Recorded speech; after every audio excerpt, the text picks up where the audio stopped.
प्रकरण पहिलं भौमितिक आकृत्या. मित्रांनो, आतापर्यंत तुम्ही भौमितिक आकृत्यांबद्दल शिकला आहात. या वर्षी आपण आणखीन काही आकृत्या पाहणार आहोत. सुरुवात करूया कोन पासून. कोन हे चित्र पहा ना. जमीन व घसरगुंडी यांच्यामध्ये कोन दिसत आहेत. या इथे. हे चित्र सुद्धा पहा. शिडी व जमीन यांमध्ये कोन झालेला आहे. या इथे. हे चित्र पहा. झाडाचे खोड व फांद्यांमध्ये कोन दिसतात. हे चित्र पण पहा ना. विजेचा खांब आणि जमीन यांमध्ये कोन झालेला आहे.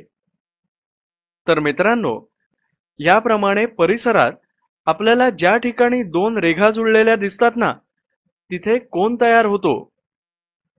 तुमच्या जवळ असलेल्या ज्या चित्रांमध्ये कोन दिसतो अशी चित्र जमा करा. त्यातील कोन पेन्सिलने दाखवा. आणखीन एक करा ना. हाताच्या कोपरापाशी तयार होणारे कोन पहा. ते या इथे सुद्धा दाखवलेत.